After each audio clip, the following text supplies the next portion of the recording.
நான் 1/2 கிலோ கறி எடுத்திருக்கேன். இந்த 1/2 கிலோ கறி என்ன பண்ணிருக்கேன்னா கொத்தி வாங்கிட்டு வந்திருக்கீங்க. இப்போ இந்த கறி கோலா உருண்டை குழம்புக்கு என்னென்ன இன்கிரிடியன்ஸ் தேவைப்படுதுங்கிறத பார்த்துக்கலாங்க. ஃபர்ஸ்ட் இந்த கறி கோலா உருண்டை குழம்புக்கு வந்து என்னன்னா சின்ன வெங்காயத்தை வந்து ஒரு புதுசு புதுசாக கட் பண்ணி எடுத்திருக்கேன். ஒரு 1/4 கிலோ சின்ன வெங்காயம் இருக்குங்க உங்களுக்கு. இந்த 1/4 கிலோ சின்ன வெங்காயத்தை என்ன பண்ணிருக்கேன்னா சின்னதாக கட் பண்ணி எடுத்து வச்சிருக்கேன். ஒரு சின்ன ஸ்லைஸ்ல வந்து ஒரு 4 ஸ்லைஸ் இஞ்சி எடுத்திருக்கேன். 5 பூண்டு எடுத்திருக்கீங்க. கொத்தமல்லி புதினா எடுத்திருக்கீங்க நான். ஓகேங்களா? இது இந்த கோலா உருண்டை குழம்பு கூட சேர்த்து அரைக்கிறதுக்கு தேங்காய் ஒரு 4-5 ஸ்லைஸ் எடுத்திருக்கேன். இந்த கிண்ணத்துல வந்து ஒரு கிண்ண அளவு இருக்குதுங்க. பொட்டுக்கல வந்து ஒரு 75 கிராம் எடுத்திருக்கீங்க நான். இதெல்லாம் ஒன்றா சேர்த்து நம்ம அரைக்க போகிறோங்க. எப்படி அரைக்கலாங்கிறத வந்து நம்ம இப்போ பார்த்துடலாம். நம்ம இந்த கறி கோலா உருண்டை குழம்பு வந்து நம்ம அரைச்சி தாங்க பண்ண போகிறோம். அரைக்கிறதுக்கு வந்து என்னென்ன இன்கிரிடியன்ஸ் இருக்குங்கிறத பார்த்துடலாங்க. இந்த அளவுக்கு வந்து சின்ன வெங்காயம் எடுத்துக்கோங்க. இந்த அளவுக்கு வந்து தேங்காய் எடுத்துக்கோங்க. இந்த அளவுக்கு வந்து பூண்டு, 2 ஸ்லைஸ் இஞ்சி எடுத்துக்கோங்க. 4 தக்காளி எடுத்திருக்கேன். இதெல்லாம் என்ன பண்ண போறோம்னா ஒரு கடாயில போட்டு எண்ணெய் ஊற்றி வதக்கி அரைக்க போறோம். நம்ம அதை எப்படி பண்ணலாங்கிறத இப்ப பாத்துடலாங்க. கொத்தி வாங்கிட்டு வந்திருக்கோம் இல்லையா, அதை வந்து ஒரு மிக்சியில போட்டு நல்லா வந்து அரைச்சி எடுத்து வச்சிருக்கேங்க நானு. இங்க பாருங்க, இந்த மாதிரி அரைச்சி எடுத்து வச்சுக்கிறோம். இது கூட ஒரு தேங்காய் பேஸ்ட் வந்து நம்ம இதுல போட போறோம். இது கூட ஒரு தேங்காய் பேஸ்ட் நம்ம போட போறோம். தேங்காய் பேஸ்ட் அரைக்கிறதுக்கு என்னென்ன போடலாங்கிறத பாத்திரலாம். நான் உங்களுக்கு ஆல்ரெடி காமிச்ச ஒரு கிணத்த தேங்காய் துருவல் காமிச்சேன் இல்லையா, தேங்காய் துருவல் போட்டுக்கோங்க. அது கூட வந்து நான் காமிச்ச இஞ்சி பூண்டு அதையும் போட்டுக்கோங்க. ஒரே ஒரு கரண்டி சோம்பு போட்டுக்கோங்க. அவ்வளவுதான் போட்டுக்கோங்க. இப்ப வந்து இந்த தேங்காய் வந்து மசாலா அரைச்சிடலாம். இப்ப வந்து அரைச்சு வச்சிருக்க தேங்காய் விழுத இந்த கொத்துக்கறியோட சேர்த்து போட்டு பிணைஞ்சிருவோம்.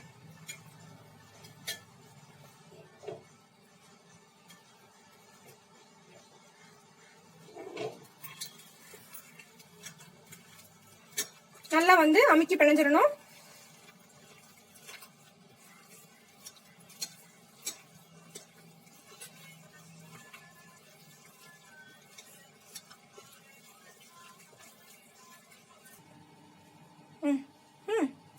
இது கூட கொஞ்சோண்டு பியூர் மிளகாய் பொடி போட்டுக்கோங்க.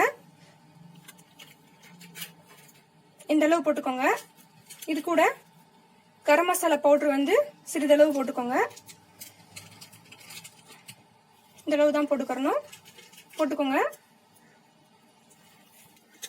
இதெல்லாம் ஒண்ணா போட்டு இந்த மாதிரி பிணைஞ்சுக்கோங்க. அப்பதான் நல்லா பிடிக்கும். சிறிதளவு உப்பு போட்டுக்கோங்க. போட்டு ஒண்ணா போட்டு பிணைஞ்சுக்கோங்க.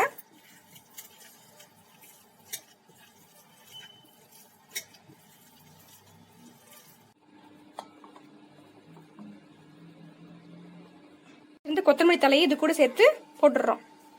எல்லாத்தையும் ஒண்ணா போட்டு பிணையிறோம். இப்ப நல்லா அமுக்கி பிணையணுங்க. அப்பதான் வந்து நல்லா மசாலா, வெங்காயம், கொத்தமல்லி தலை, இஞ்சி பூண்டு, தேங்காய் எல்லாம் வந்து ஒன்னா ஒரே ஈக்குவலா உருண்டை டேஸ்டா இருக்கும். நல்லா பிணையணும் அமுக்கி.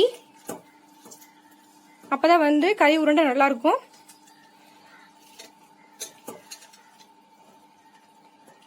இந்த மாதிரி பிணைஞ்சு எடுத்து வச்சுக்கிறோம். இந்த பிணைஞ்சு வச்சிருந்ததை வந்து உருண்டை உருட்டி நம்ம எடுத்து வச்சுக்கலாங்க. இந்த குழம்பு கூட்டி வைக்கிறதுக்கு என்னென்ன பவுடர் நம்ம யூஸ் பண்ண போறோங்கிறத பார்க்கலாங்க. இப்போ இந்த குழம்பு கூட்டி வைக்கிறதுக்கு ஒரு 2 ஸ்பூன் வந்து மல்லிப்பொடி எடுத்திருக்கோம். 1.5 ஸ்பூன் வந்து மட்டன் மசாலா எடுத்திருக்கோம். நம்ம ஒரு 1/2 ஸ்பூன் வந்து ஜீரக பொடி எடுத்திருக்கோம். ஒரு 1/2 ஸ்பூன் வந்து மிளகாய் பொடி எடுத்திருக்கோம்.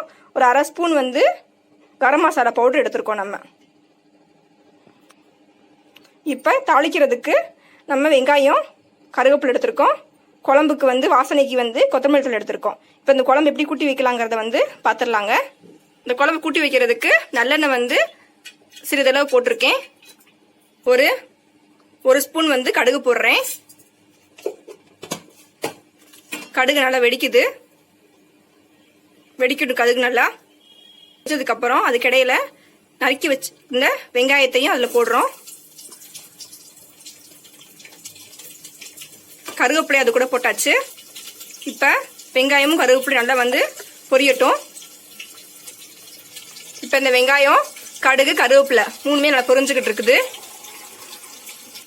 இது கூட எடுத்து வச்சிருந்த இந்த பவுடர் ஃபுல்லாக போட்டுருவோம் நம்ம. இது கூட எடுத்து வச்சிருந்த பவுடர் ஃபுல்லாக போட்டுருவோம் நம்ம. மல்லிப்பொடி, மிளகாய் பொடி, மட்டன் மசாலா, கரம் மசாலா, ஜீரக பவுடர் என்ன எடுத்து வச்சிருந்தோம் எல்லாத்தையும் இதில் போட்டுடுறோம் நம்ம.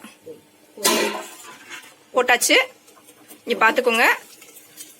நல்லா வந்து அந்த எண்ணெயோட சேர்த்து போட்டு வச்சிருந்த பவுடரையும் நல்லா வந்து இந்த மாதிரி நல்லா இந்த மாதிரி குலுக்கி விட்டுக்கோங்க. அவ்வளவுதாங்க. இப்ப நல்லா வதக்கியாச்சு. இது கூட வந்து இந்த குழம்புக்கு தேவையான தண்ணி ஊத்துறோம். 1 செம்பு தண்ணி ஊத்துறோம் அந்த குழம்புக்கு.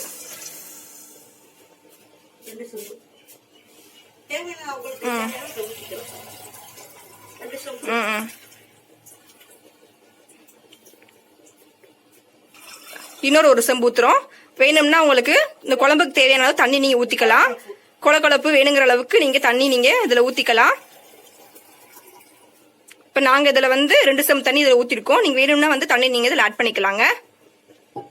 குழம்பு நல்லா கொதிச்சு வரட்டும்.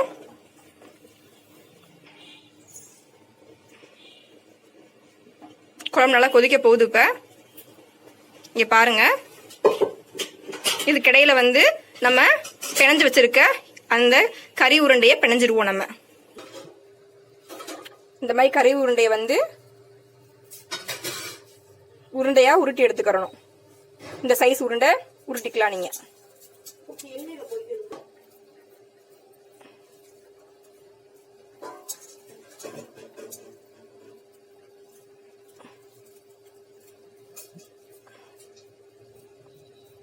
வெங்காயம், தக்காளி, இஞ்சி, பூண்டு, தேங்காய் வந்து மிக்ஸி ஜார்ல போட்டு அரைச்சு எடுத்துட்டோங்க.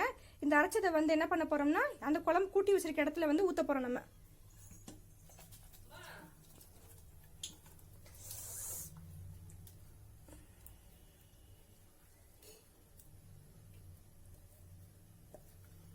இந்த மாதிரி ஊத்திக்கிறணும்.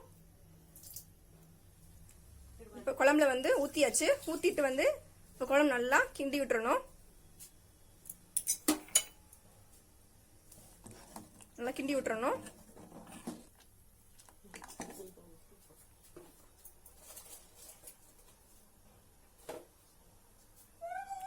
குழம்புக்கு தேவையான உப்பு போட்டாச்சு. இப்ப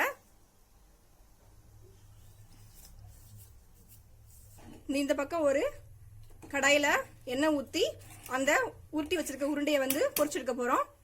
எப்படி பொரிக்கலாங்கிறத இப்ப பாத்துடலாங்க. நல்லா வந்து காஞ்சிருச்சுங்க. இப்ப இது கூட உருட்டி வச்சிருந்த உருண்டையை போட்டு பொரிச்சிடலாம்.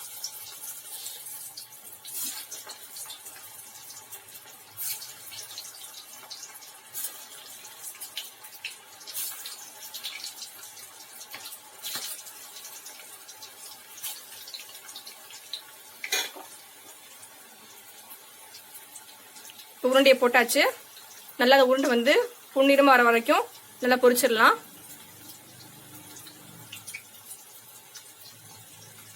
அதே உருண்டையை வந்து பொரிச்சு எடுத்து வச்சுக்கிறணும்.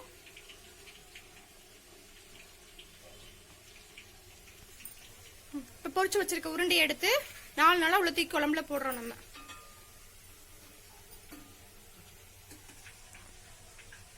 அப்படியே கூட போடுங்க.